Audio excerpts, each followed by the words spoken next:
Chapter 1. It is a truth universally acknowledged that a thin man in possession of a good fortune must be in the want of a wife. However little known the fields of use of such a man may be on the first entire neighborhood, this truth is so well fixed in the minds of the surrounding families that he is considered and rightful property for some one or other of their daughters. "My dear Mr. Bennet," said his lady to him one day, "have you heard that Netherfield Park is let at last?" Mr. Bennet replied that he hadn't not. "But it is," returned she, "for Mrs. Lond has just been here, and she told me all about it." Mr. Bennet made no answer. "Do you want to know who was taking it?" cried his wife impatiently. "You want to tell me and have no objection to hear it?" This was invitation enough.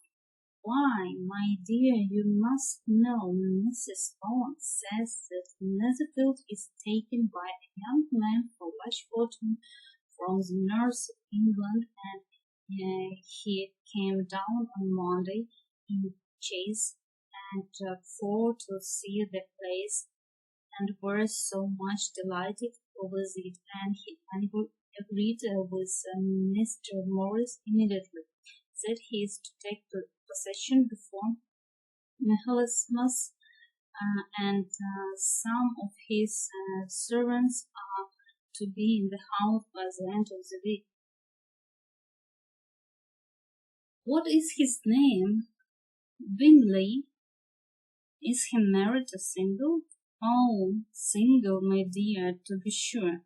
Single man of large fortune, 4 or 5 thousand a year. Oh, what a fine thing for our girls!" "How so? How can it affect them?" "My dear Mr. Bennet," replied his wife, "but can you be so tiresome? You must know what I am thinking of his marrying out of them." "Is that his design is settling here?" "Design?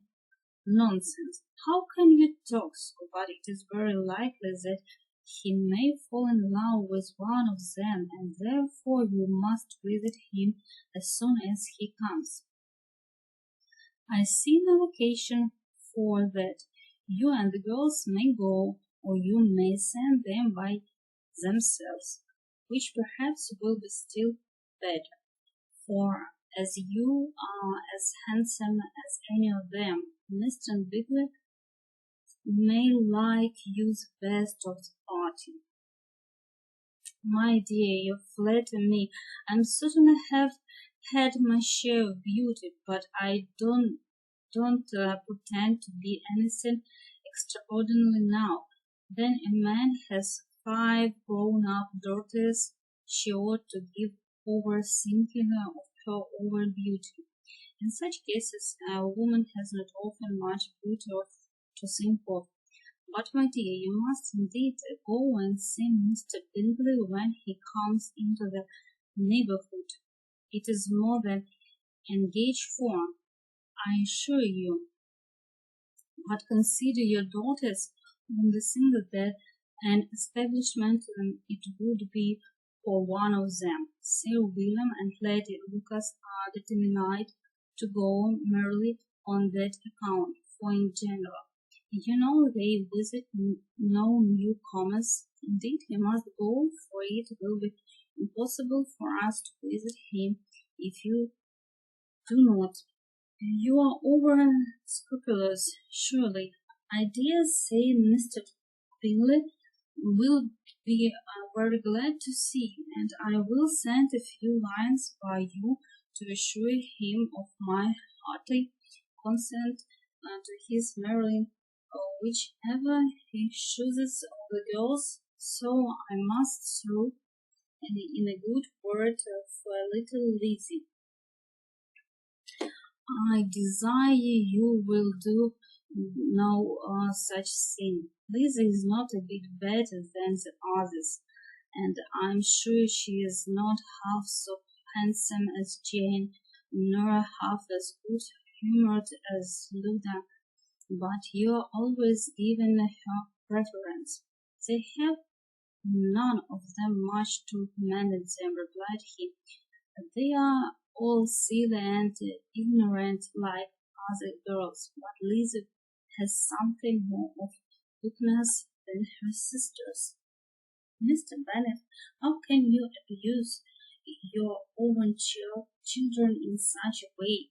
You take delight in vexing me. You have no compassion for poor nerves.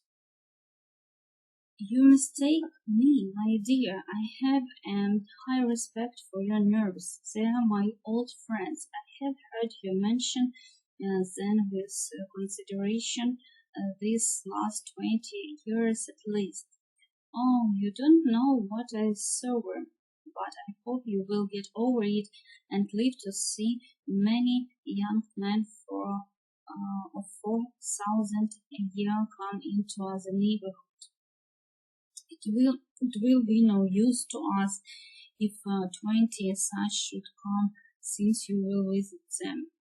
Depend upon it, my dear, then when there are 20, I will visit them all.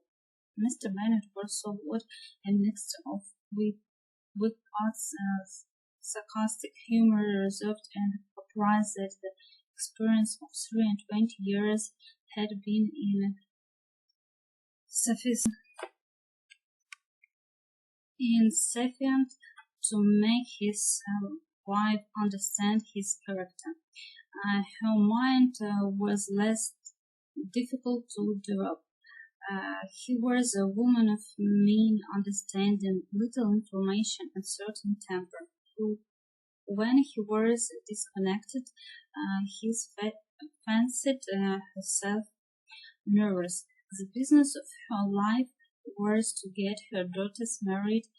Its solace was visiting and news.